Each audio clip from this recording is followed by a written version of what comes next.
भारतको सत्तारूढ दल भाजपाका प्रवक्ता विजय चौथाईवाले काठमाडौँमा नेताहरूका घर घरै पुगेर भेटघाट गरे, उच्च महत्त्व पाए। तर महाकालीमा नेपाली तरिरहेको तुइन भारतीय सुरक्षाकर्मीले चुनाइदिएको भनिएको घटनाबारे न कसैले भारतीय पक्षसँग प्रश्न गर्यो, न त छानबिन समितिले नै यथार्थ बाहिर ल्याउन सक्यो।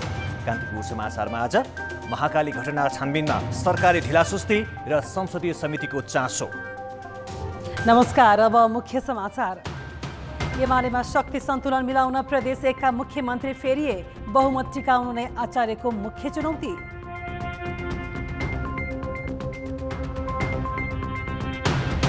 महाकाली तुइन प्रकरणका दोषीलाई कारबाहीको दायरामा ल्याउन सरकारलाई संसदीय समितिको ताकेता, पीडित परिवारलाई 10 लाख दिने मन्त्री परिषदको निर्णय। विदेशमा काम गर्ने नेपालीले पठाएको रकम बढ्दा पनि शोधनान्तर बचतमा 2 खर्ब 81 अर्बको गिरावट, वैदेशिक लगानी खुम्चियो, आयात बढेको बढे। पश्चिमा मुलुकद्वारा अफगानिस्तानबाट 11 दिनमै 90,000 जनाको उद्धार, आतंककारी आक्रमणको चेतावनीका बावजुद काबुल विमानस्थल अझै भरिभराउ। नेपालले अन्डर 19 एक दिवसीय विश्वकप खेल्न नपाउने, एसिया छनौट रद्द हुँदा यात्रा टुङ्गियो।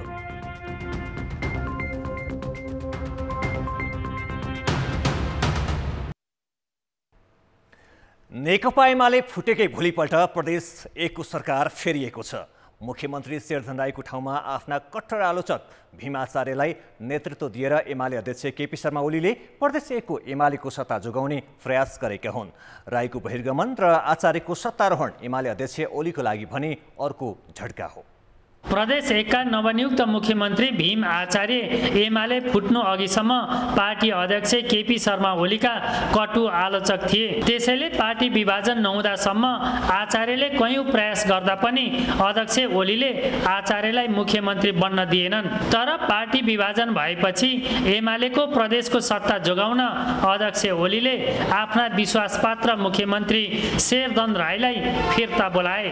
गण्डकी र लुम्बिनीमा सत्ता तथा बागमतीमा आफ्ना विश्वासपात्र मुख्यमन्त्री गुमाइसकेका ओलीका लागि प्रदेश एकको नयाँ सरकार आफ्नै दलको त भयो, तर अध्यक्ष ओलीका लागि भने ओह्रालो यात्राको अर्को कडी।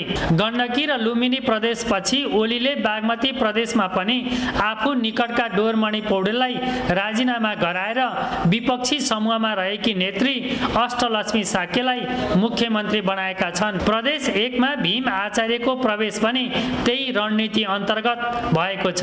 नेकपा एमाले को मतलब चाहिँ प्रभाव, यसको वर्चस्वलाई एकदम जस्ताको तस्तै कायम गर्ने, सरकारलाई जस्ताको तस्तै हामीले चाहिँ सुरक्षित ढङ्गले अगाडि बढाउने, यी तमाम चाहिँ उद्देश्यलाई ध्यानमा राखेर मैले आफ्नो संसदीय दलमा आज दलको नेताको हैसियतमा मैले राजीनामा गरेको छु र त्यो दलले आजको बैठकले स्वीकृत गरेको छ र नयाँ मतलब दलको नेताको रूपमा दलका सदस्य भीमप्रसाद आचार्य चाहिँ दलको नेताको रूपमा चयन हुनुभएको छ। राई विरुद्ध यसअघि पुस 12 गते एमालेका 22 जना सदस्यको हस्ताक्षर सहित अविश्वासको प्रस्ताव दर्ता गर्दा त्यसको अगुवाई आचार्यले नै गरेका थिए। तर अहिले एमाले फुटेपछि प्रदेश सभा सदस्यहरूलाई माधव कुमार नेपाल नेतृत्वको नेकपा एकीकृत समाजवादी पार्टीमा जानबाट रोक्न आचार्यलाई मुख्यमन्त्री बनाउनु पर्ने बाध्यता उत्पन्न भएको छ। मुख्यमन्त्रीका रूपमा आफ्ना विश्वासपात्र गुमाएका एमाले अध्यक्ष ओलीले अब पनि प्रदेश सभाको सरकार जोगाउन भने त्यति सजिलो देखिँदैन। हाम्रो मुख्य उद्देश्य नै पार्टीभित्र उत्पन्न समस्या समाधान गर्ने, विभाजनलाई निरुत्साहित गर्ने उद्देश्यबाट नै यो काम गरेका छौँ र हामीलाई विश्वास छ यसमा हामी सफल हुनेछौँ। मुख्यमन्त्रीबाट राईको बहिर्गमन र आचार्यको आगमन एमाले विभाजनकै परिणाम हो। हाल 92 जना सदस्य रहेको प्रदेश एक सभामा एमालेका 51, नेपाली काङ्ग्रेसका 21, माओवादीका 15, जनता समाजवादी पार्टीका 3, संघीय लोकतान्त्रिक राष्ट्रिय मञ्च र राष्ट्रिय प्रजातन्त्र पार्टीका 1-1 जना सदस्य छन्। सरकार टिकाउन एमालेलाई 47 जना सदस्य आवश्यक पर्छ। तर मुख्यमन्त्री फेरबदल गर्दा प्रदेश संसदीय दलको बैठकमा आधा भन्दा बढी सदस्यको उपस्थिति नहुनुले एमाले नेतृत्व कति समय लम्बिन्छ यसै भन्न सकिन्न। पुस 5 गते प्रतिनिधि सभा विघटन गरेपछि राजनीतिक शक्ति गुमाउँदै गएका एमाले अध्यक्ष ओलीका लागि भने प्रदेश एकको सरकार परिवर्तन बाध्यताको उपज हो। कान्तिपुर समाचारका लागि क्यामेरामा सम्मु पोखरेलका साथ सहकर्मी सुशीला पाठक र महाप्रसाद खतिवडा, विराटनगर, मोरङ। संसदीय समितिले महाकाली नदीमा तुइन फुस्किएर दार्चुलाको ब्यासका एक युवा बेपत्ता भएको घटनामा छानबिन प्रतिवेदन सक्दो चाँडो सार्वजनिक गर्न र दोषीलाई कूटनीतिक पहल गरी कारबाहीको दायरामा ल्याउन सरकारलाई निर्देशन दिएको छ। प्रतिनिधि सभाको राज्य व्यवस्था तथा सुशासन समितिले आज गृहमन्त्री बालकृष्ण खाँडलाई बोलाएर छलफल गरी पीडित परिवारलाई राहत उपलब्ध गराउन पनि निर्देशन दिएको छ। ब्यासका जयसिंह धामी साउन 15 गते महाकाली तर्ने क्रममा तुइन फुस्किएर नदीमा खसी बेपत्ता भएका थिए। प्रत्यक्षदर्शीले त्यतिबेला भारतीय सुरक्षा बलका जवानले तुइन फुस्काइदिएको बयान दिएका थिए। तर गृह मन्त्रालयले घटनाको पर्सिपल्ट अर्थात् साउन 17 मा गठन गरेको छानबिन समितिले अझै प्रतिवेदन बुझाउन सकेको छैन। मन्त्रालयले त्यो समितिको म्याद 3 पटक थप गरिसकेको छ।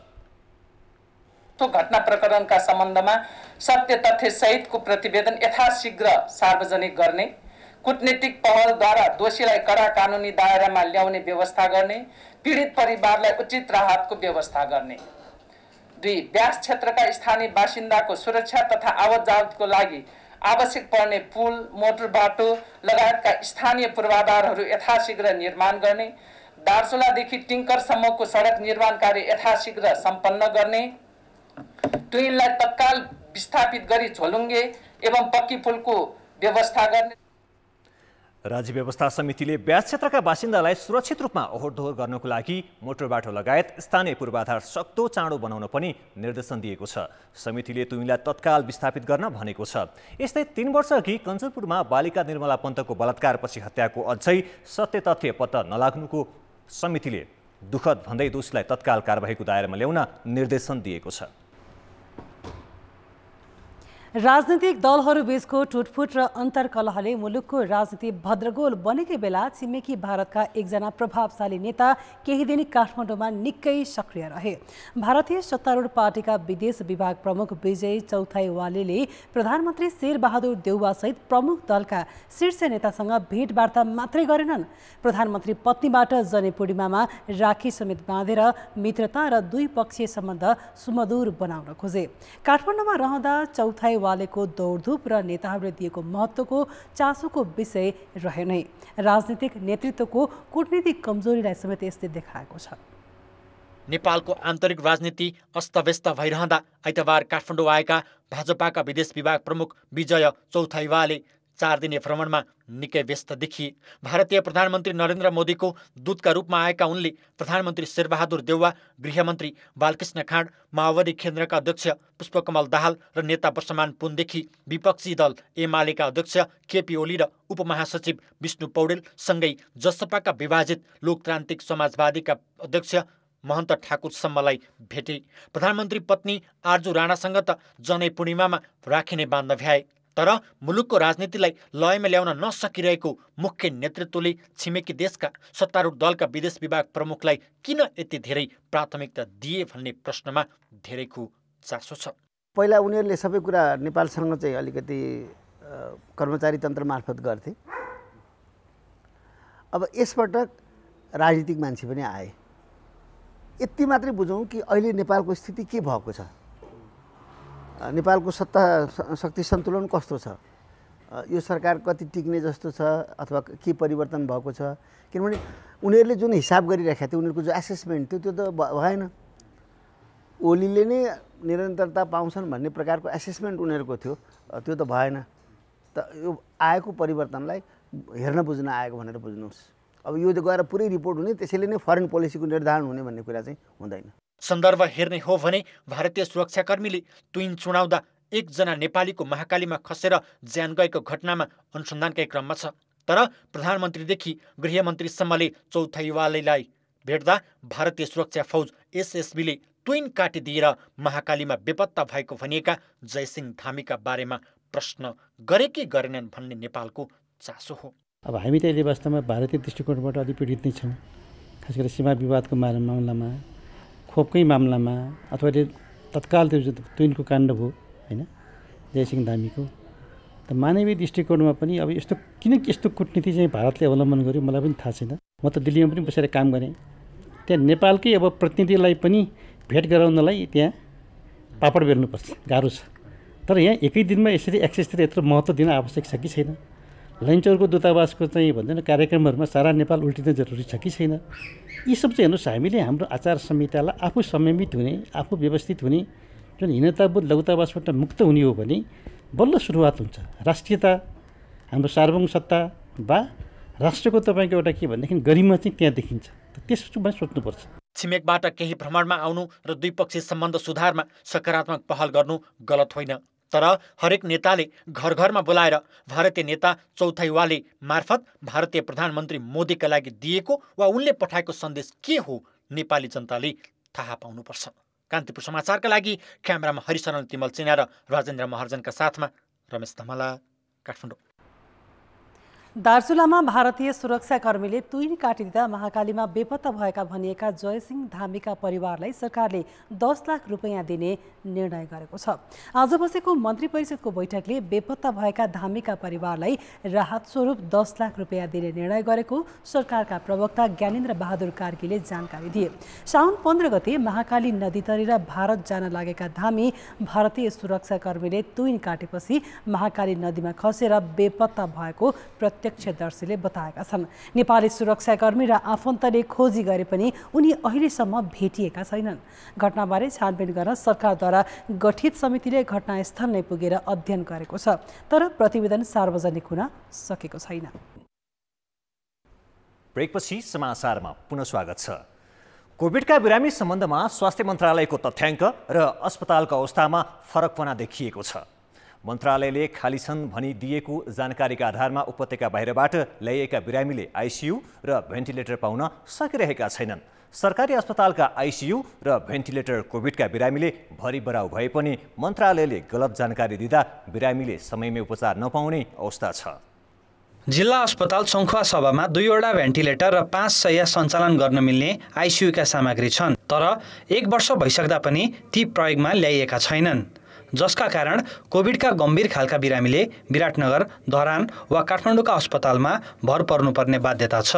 जिल्ला अस्पताल धादिङमा कोभिडका गम्भीर बिरामीका लागि 10 आइसियु र 4 भेन्टिलेटर पठाइएको थियो, तर तिनमा कोभिडका नभई अन्य रोगका बिरामी उपचाररत छन्, जसका कारण त्यहाँका कोभिडका गम्भीर बिरामीलाई काठमाडौँ ल्याउनु पर्ने अवस्था छ। अनि यहाँ चाहिँ अहिले चाहिँ काठमाडौँमा अथवा भरतपुर, पोखरा रिफर गर्ने गरेका छौँ। अब त्यहाँ नि बेडको चाहिँ त्यति नभएर काठमाडौँतिर नि होइन, अब हामीले कन्ट्याक्ट गर्न खोज्छौँ त्यहाँको हस्पिटलमा होइन, भयो भने भयो, नत्र चाहिँ बिरामीलाई त्यति पठाउनु गरेको छ म यहाँबाट होइन। मन्त्रालयले गम्भीर बिरामीका लागि उपत्यकाका अस्पतालमा खाली सङ्ख्या नै तोकेर आइसियु र भेन्टिलेटरको समस्या नरहेको बताउँदै आएको छ। हामीले सम्बन्धित अस्पतालहरूबाट जुन समयमा तथ्याङ्कहरू भर्नुपर्ने हो त्यही समयमा भरेर अपडेट गरिदिनु हुन अनुरोध गरिरहेका छौँ। त्यही अनुसार सूचना प्रणालीमा आइराखेको हुन्छ। त्यो आएको तथ्याङ्कको आधारमा हामीले रिपोर्ट बनाउँछौँ र सार्वजनिक गरेका हुन्छौँ, तर सर्वसाधारणले त्यो रिपोर्ट हेरेर त्यहाँ जाँदाखेरि कहिलेकाहीँ त्यो रिपोर्ट भरुन्जेलसम्ममा त्यहाँ जाने समयसम्ममा अर्को बिरामीहरू आएर त्यहाँ थोरै सङ्ख्यामा हुन्छ त्यस्तो ठाउँहरू, त्यो ठाउँ भरिएको हुनसक्छ।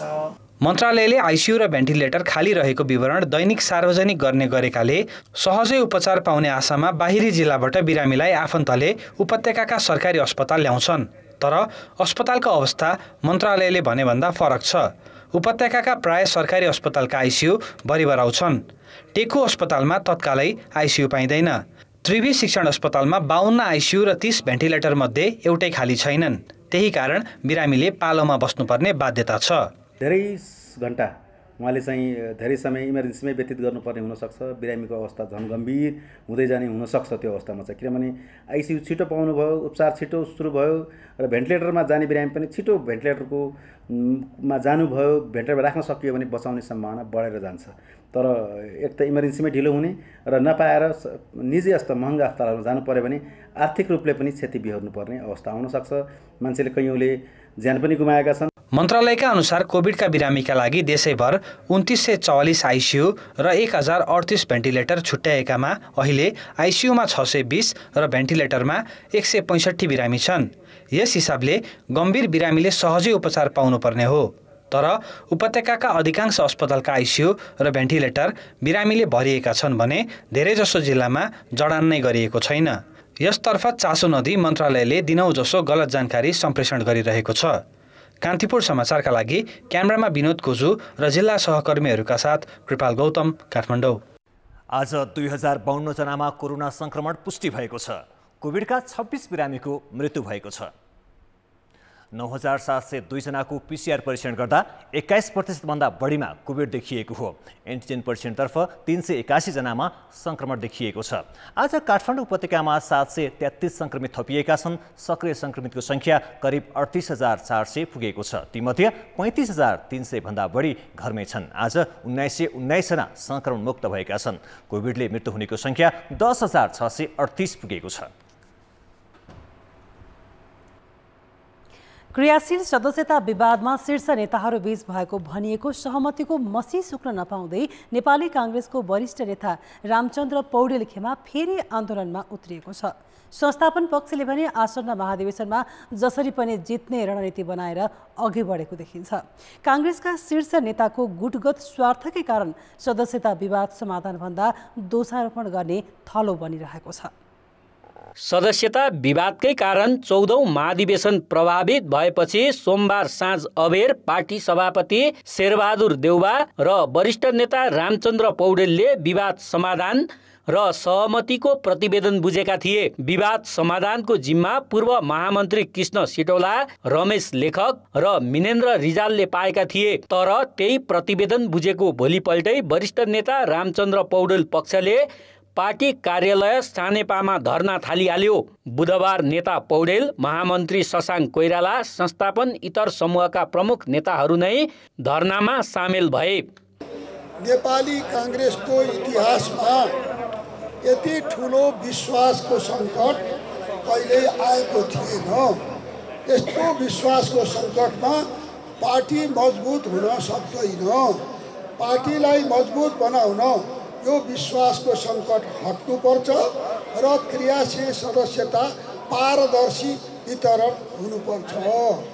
कार्यदल स्तरमा समाधान नभएपछि क्रियाशील सदस्यता विवादकै कारण 14औं महाधिवेशन नै प्रभावित भएको छ। अहिले भदौ 18 देखि तल्लो तहमा अधिवेशन गर्ने नयाँ तालिका आएको हो। तर आन्दोलनरत पक्षले भने संस्थापनले एकलौटी गरेको भन्दै क्रियाशील सदस्यहरूको सूची सार्वजनिक गर्नुपर्ने माग गरिरहेको छ। सदस्यता वितरणमा भएको त्रुटि र कमजोरी पार्टीको विधान बमोजिम टुङ्गो लगाउनु पर्ने, निर्वाचन निर्देशिका संशोधन गर्नुपर्ने माग उनीहरूले गरेका छन्। विधानलाई गोलमटोल गर्ने, विधानलाई परिवर्तन गर्ने, महासमितिले निर्दिष्ट गरेको कुरा पनि केन्द्रीय समितिको बहुमतको नाममा चाहिँ उहाँले चाहिँ कार्यान्वयन नगर्ने कुरा बढ्दै गइसकेपछि आन्तरिक लोकतन्त्रलाई संस्थागत नगरिकन कुनै पनि लोकतन्त्रवादी पार्टी नेपालको सन्दर्भमा होस् या संसारको सन्दर्भमा होस् उसले बाह्य लोकतन्त्रको कुरा गर्न सक्दैन। यो हामी सबैको सर्वमान्य बुझाइ हो। त्यसकारणले गर्दा आन्तरिक लोकतन्त्र कमजोर बनाउने क्रममा उहाँको भूमिका चाहिँ बढी देखिएको हुनाले हामी जिल्ला सभापतिहरूले त्यसलाई एउटा ट्र्याकमा ल्याउनको निम्ति यो आवाज उठाउनुपर्ने बाध्यता निर्माण भएको। सामूहिक निर्णयमा चल्ने काङ्ग्रेसका शीर्ष नेताहरूको यस्तो कार्यशैलीले पद्धति होइन गुटगत स्वार्थलाई स्थापित गर्छ। किनभने संस्थापनलाई जसरी पनि आसन्न महाधिवेशनमा हावी हुने हतारो छ भने इतर समूहलाई आफू पछि परिने डर छ। त्यही कारण एक अर्कामाथि दोषारोपण गरेर काङ्ग्रेसका शीर्ष नेताहरूले आफ्नै भूमिकाको अवमूल्यन मात्रै गरिरहेका छैनन्, फेरि पनि महाधिवेशन धकेल्न खोजेको देखिन्छ। कान्तिपुर समाचारका लागि क्यामेरामा सञ्जय लुइटेलका साथ पर्वतराज घिमिरे, काठमाडौँ। एमाले विभाजनपछि बनेको नेकपा एकीकृत समाजवादी पार्टीका अध्यक्ष माधव कुमार नेपालले अमेरिकी सहयोग सम्बन्धी सम्झौता एमसीसी जस्ताको तस्तै पारित गर्न नहुने बताएका छन्। निर्वाचन आयोगबाट नयाँ दलको मान्यता पाएपछि आज काठमाडौँमा पत्रकार सम्मेलन गरेर अध्यक्ष नेपालले एमसीसीका केही विवादास्पद विषय समेटिएकाले संशोधन गर्नुपर्ने बताएका हुन्। यसअघि आफूहरू नेकपामा हुँदाको कार्यदल लिएको सुझाव अनुसार परिमार्जन गरेर मात्रै एमसीसी संसदबाट पारित गर्नुपर्ने उनको भनाइ। अध्ययन प्रतिवेदनमा जुन किसिमका मान्यताहरू कम जेन खनालकै अध्यक्षतामा बसेको भएको हुनाले त्यही मान्यतालाई आधार मानेर सुधार गरेर परिमार्जन गरेर अनि त्यसलाई हामी अगाडि बढाउने नेपालको हितमा नै त्यो प्रयोग होस् र त्यो कुनै पनि रणनीतिक योजनाको अङ्ग नबनोस्, विदेशीहरूका विरुद्धमा त्यो लक्षित नहोस्, नेपालको हितमा कुठाराघात नहोस् भन्ने कुरामा हामी विशेष जोड दिनेछौँ।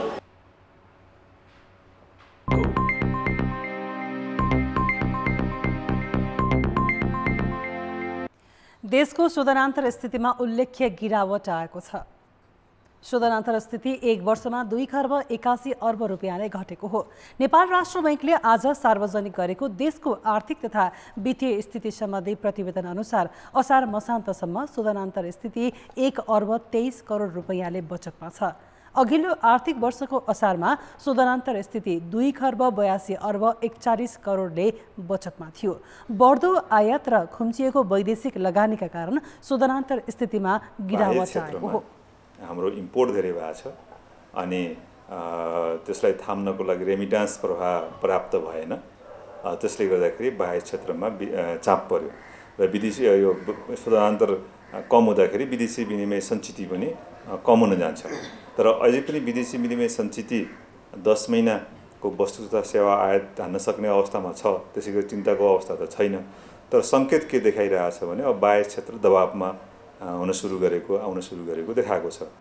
गत आर्थिक वर्ष आयात 28.7%ले बढेको थियो। 15 खर्ब 39 अर्बको वस्तु आयात हुँदा निर्यात 1 खर्ब 41 अर्बमा सीमित भएको थियो। रेमिट्यान्स भने 9.8%ले बढेको छ। गत आर्थिक वर्ष 9 खर्ब 61 अर्ब रेमिट्यान्स भित्रिएको राष्ट्र बैंकको तथ्याङ्क छ। वैदेशिक रोजगारीमा जानेको संख्या 63%ले घट्दा पनि रेमिट्यान्स बढेको हो। बैंकले महँगी 3.6%मा सीमित भएको बताएको छ। अघिल्लो आर्थिक वर्ष 6% भन्दा धेरैले महँगी बढेको थियो। राष्ट्र बैंकका अनुसार विदेशी विनिमय सञ्चिति 11 अर्ब 75 करोड अमेरिकी डलरले बचतमा छ। त्यसले 10 महिनाको वस्तु तथा सेवाको आयात धान्छ। ब्रेकपछि समाचारमा पुनः स्वागत छ। गीत सङ्गीत मनोरञ्जनको माध्यम मात्र होइन, जनचेतना र परिवर्तनको संवाहक पनि हो। गीत गाएर जनतालाई परिवर्तनका पक्षमा चुरुक्क उचाल्ने क्षमता त झन् कमै स्रष्टाहरूमा हुन्छ। जेबी टुहुरे त्यही एउटा परिचय हो जसले गीत सङ्गीतबाटै सामाजिक र राजनैतिक परिवर्तनमा महत्त्वपूर्ण योगदान पुर्याए। तिनै जनगायक टुहुरे 78 वर्षको उमेरमा आज सदाको लागि अस्ताएका छन्। आमा दिदी बहिनी हो कति वर्षौ दासी भई सुखको सधैँ प्यासी बनेर। आमा दिदी बहिनी हो कति वर्षौ दासी भई सुखको सधैँ प्यासी बनेर। 2033 सालमा धरानको सैनिक ब्यारेकमा जेबी टुहुरेले पहिलो पटक गाएको यो गीतले नेपाली चेलीहरूको पीडालाई मात्र उजागर गर्दैन, आज पनि अधिकारका लागि लड्न उत्प्रेरित गर्छ। सत्ता र शासकबाट पिल्सिएकाहरूलाई जुरुक्कै उचाल्ने शब्दलाई गीतमा पोख्ने जनवादी गायक जेबी टुहुरेको 78 वर्षको उमेरमा बिहिबार निधन भयो।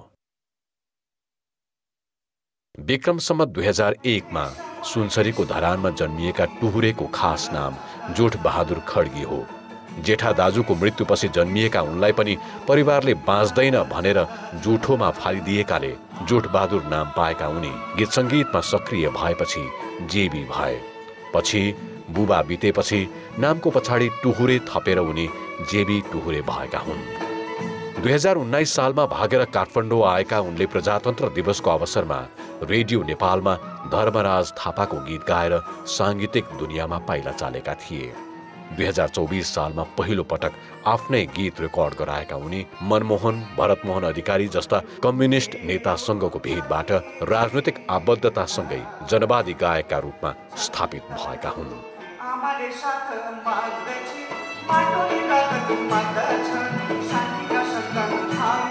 जाग किसान जाग मजदुर बसाई हिँड्नेको ताँतीले बस्नेको मन रुवाउँछ, यो देश मुठ्ठीभरका लागि स्वर्ग छ जस्ता जनताको अधिकार र परिवर्तनका लागि जुरुक्कै पार्ने दर्जनौं गीत उनले गाएका छन्।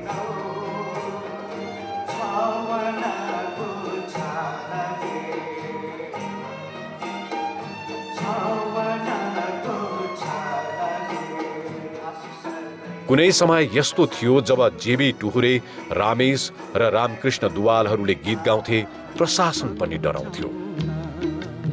मालेबाट राजनैतिक जीवन यात्रा सुरु गरेका टुहुरे पछिल्लो समय माओवादीमा आबद्ध थिए। उनी पहिलो संविधान सभाका सदस्य समेत थिए।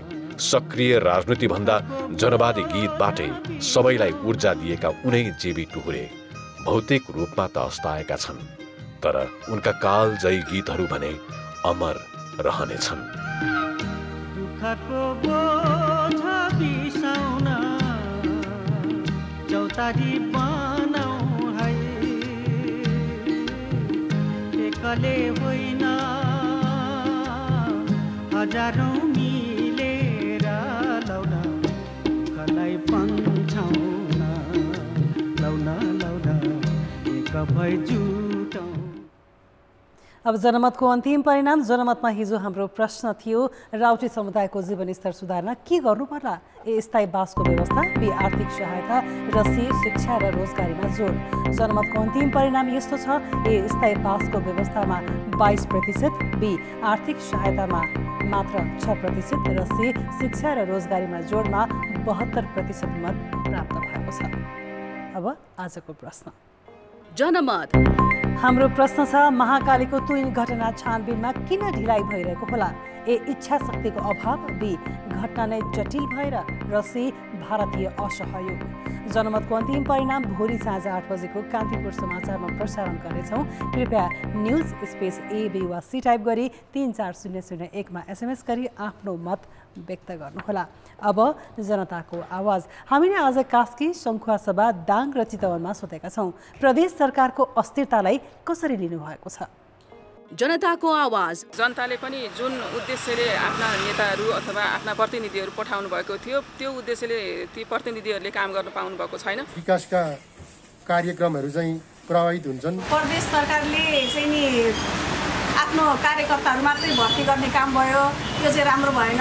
यसले चाहिँ अस्थिरता ल्यायो। राजनीतिक नेतृत्वकै कारणले गर्दाखेरि र राजनीतिलाई एउटा स्वार्थपूर्ति गर्ने एउटा माध्यम बनाइएको हुनाले यो स्थिति देखिएको चाहिँ हो। मुख्य नेताहरूले युज गर्ने गोटीको रूपमा चाहिँ प्रदेशहरूलाई चाहिँ लिएको चाहिँ मैले अनुभूति गरेको छु। विकासको जुन गति लिनु पर्थ्यो त्यो गति लिन नसकेको परिस्थिति चाहिँ हामीले महसुस गरेका छौँ। आफ्नो दलको भन्दा अनुशासनभन्दा बाहिर नजाने खालको प्रवृत्तिको विकास गर्न सक्यो भने मात्र तपाईँको यसलाई तपाईँको बल्ल थायित्व हुनुहुन्छ। यो चाहिँ देशको लागि राम्रो सङ्केत होइन, किनभने युवाहरू पनि राजनीतिमा आउन चाहन्छन्, अब राजनीतिक भविष्य बनाउन चाहन्छन्। यसले चाहिँ एकदम युवाहरूमा वितृष्णा पैदा भइरहेको छ। फरक पार्टी विचार राख्नेको पार्टीसित मिलेर उसलाई गिराउने खालको एक किसिमको यो चाहिँ सट्टा बजारको जस्तो, तासको खेल जस्तो गरेको हुँदाखेरि यो चाहिँ अहिले अस्थिर भइराखेको छ। प्रदेश आवश्यक रहेन चाहिँ के हो भन्ने खालको एउटा खालको महसुस चाहिँ आम नागरिकको तर्फबाट त्यो खालको बुझिन्छ। एउटा सरकार आयो, डिफ्रेन्ट काम गर्यो, अनि त्यो सरकार गयो, अर्को सरकार आयो, त्यसले फेरि डिफ्रेन्ट काम गर्न थाल्छ, अनि कसरी हुन्छ त तालमेल? राजनीतिक अस्थिरताले गर्दा धेरै कुरामा असर पुगिरहेको छ, त्यसले गर्दा राष्ट्रिय अर्थतन्त्रमा नै असर गरिरहेको छ।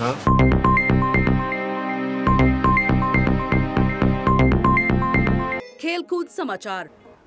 नमस्कार, कान्तिपुर खेलकुद समाचारमा स्वागत छ।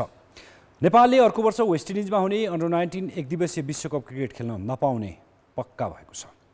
सेप्टेम्बरमा हुने भनेको अन्डर-19 एसिया छनौट कोभिडका कारण रद्द भएपछि वेस्ट इन्डिजमा हुने विश्वकप नेपालले खेल्न नपाउने भएको हो। एसिया छनौटमा Nepal, UAE, Kuwait, Malaysia, Singapore र ओमानले प्रतिस्पर्धा गर्ने तालिका थियो। अन्तर्राष्ट्रिय क्रिकेट परिषदले कोभिडको कारण देखाउँदै U19 एसिया छनौट रद्द भएको जनाएको छ। अन्डर-19 एसिया छनौट नहुने भएपछि विश्वकपमा युएईले स्थान पक्का गरेको छ। उसले विश्वकप छनौटका पछिल्ला 5 खेलमा गरेको प्रदर्शनका आधारमा विश्वकपमा स्थान बनाएको हो। नेपालले सन् 2016 पछि अन्डर-19 विश्वकप खेलेको छैन। विश्वकपका पछिल्ला 5 संस्करणमा युएई र नेपालले दुई पटक विश्वकप सहभागिता जनाएका थिए। सन् 2019 मा भएको छनौटमा युएईसँग 1 रनले पराजित हुनु नै नेपाल यसपालि विश्वकपमा पुग्नबाट वञ्चित हुनुको कारण बनेको छ। यस्तै क्यानाडा र पपुवा न्युगिनीले पनि पछिल्ला 5 वटा छनौट खेलमा गरेको प्रदर्शनका आधारमा विश्वकपमा स्थान बनाएका छन्। नेपाली लेग स्पिनर सन्दीप लामिछानेले नयाँ सिजनको बिग ब्यास लिग होबर्ट हुरिकेन्सबाटै खेल्ने भएका छन्। अस्ट्रेलियन फ्रेन्चाइजी टिम होबर्टले नयाँ सिजनका लागि सन्दीपको सम्झौता नवीकरण गरिएको जनाएको छ। उसले पहिलो अन्तर्राष्ट्रिय खेलाडीका रूपमा सन्दीपलाई अनुबन्ध गरेको हो। सन्दीपले गत सिजन होबर्टका लागि 8 खेल खेल्दै 8 विकेट लिएका थिए। त्यसअघि उनले मेलबर्न स्टार्सबाट बिग ब्यास लिग खेलेका थिए। उनी बिग ब्यास खेल्ने पहिलो नेपाली खेलाडी हुन्। बिग ब्यासको नयाँ सिजन डिसेम्बर 5 देखि करिब 2 महिना सञ्चालन हुनेछ। सन्दीप हाल नेपाली राष्ट्रिय टिमका सदस्यसँग ओमानमा छन्। आइसिसी विश्वकप क्रिकेट लिग 2 अन्तर्गत ओमान र अमेरिकासँगको त्रिकोणात्मक एकदिवसीय सिरिजका लागि नेपाली टिम ओमानमा रहेको छ। नेपाली राष्ट्रिय फुटबल टिमले साफ च्याम्पियनसिपको तयारी कतारको दोहामा गर्ने भएको छ। मुख्य प्रशिक्षक अब्दुल्ला अल मुताइरीको आग्रह कतार फुटबल सङ्घले स्वीकार गरेपछि नेपाली टिमले दोहामा करिब 2 साता प्रशिक्षण गर्ने भएको। दोहामा नेपाली टिमले स्थानीय क्लबसँग मैत्रीपूर्ण खेल खेल्ने पनि तालिका रहेको छ। त्यसका लागि नेपाली टिम भदौ 25 गते दोहा जानेछ। अहिले पोखरामा तयारी गरिरहेको नेपाली टिम 2 दिनपछि काठमाडौँ फर्किँदैछ। नेपाली टिमले सेप्टेम्बर 2 र 5 मा भारतसँग मैत्रीपूर्ण खेल खेल्ने तालिका छ। त्यसको 5 दिनपछि अभ्यासका लागि नेपाली टिम दोहा जानेछ। साफ च्याम्पियनसिप अक्टोबर 1 देखि मालदिप्समा सुरु हुँदैछ। 3 वर्षपछि हुने पेरिस ओलम्पिकमा ब्रेकिङ डान्स डेब्यु गर्दैछ। विश्व खेलकुदको महाकुम्भ मानिने ओलम्पिकमा पहिलो पटक समावेश यो नृत्य विधालाई लिएर विश्वभर चासो छ। तर यही विधाको विकासका लागि खुलेको बी-बोइङ सङ्घले नेपालमा बी-बोय र बी-गर्ल्सलाई उचित ठाउँ दिन सकेको छैन। वाइल्ड रिपर्स क्रू नेपालको सबैभन्दा प्रख्यात मध्येको हिपहप डान्स क्रू हो। यो समूह भारतको इन्डिया बेस्ट डान्स क्रू त्यहाँको सबैभन्दा ठुलो रियालिटी शो डान्स प्लस जस्ता प्रतियोगितामा सहभागी भइसकेको छ। यो सहित नेपालमा हिपहप डान्स गर्ने अन्य समूह र नयाँ प्रतिभा छन्। विश्वभर हिपहप डान्स अन्तर्गतको बी-बोइङ अर्थात् ब्रेकिङ डान्सको ठुलो क्रेज छ। अन्तर्राष्ट्रिय ओलम्पिक कमिटीले बी-बोइङलाई पेरिस ओलम्पिकमा समावेश गर्ने निर्णय लिएपछि वाइल्ड रिपर्सका सदस्य उत्साही भएका छन्। भित्र पनि लाइक ब्रेकिङ पर्छ होइन, हिपहपको एलिमेन्टमा ब्रेकिङ डान्स पनि पर्छ।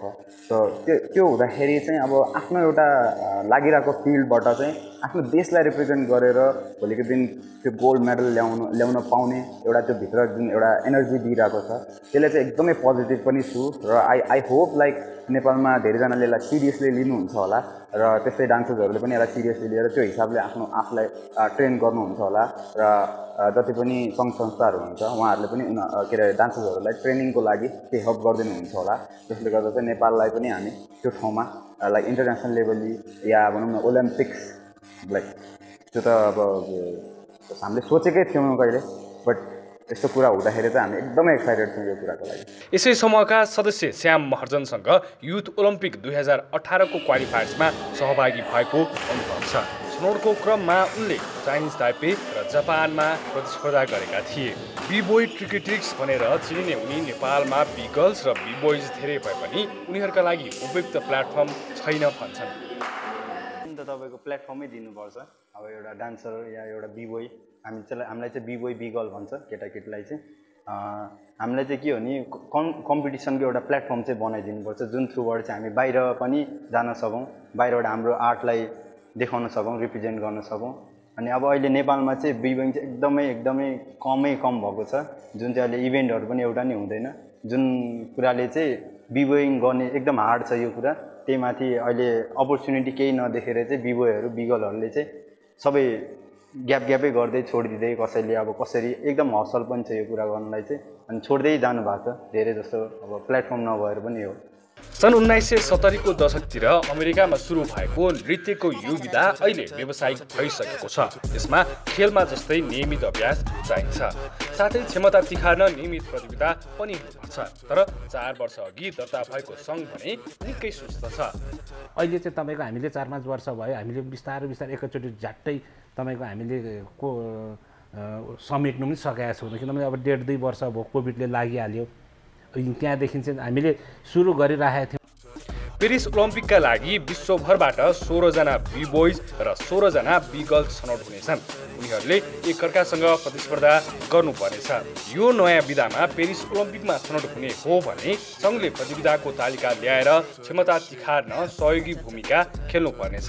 कान्तिपुर समाचारका लागि क्यामेरामा विनोद कोजु र विकास जोशीका साथ किशन भण्डारी, काठमाडौँ। कान्तिपुर खेलको समाचार अहिलेलाई यति नै। अब मौसम सम्बन्धी जानकारी।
कान्तिपुर समाचार अहिलेलाई सकियो। कान्तिपुर टेलिभिजन हेर्दै गर्नुहोला। नमस्ते।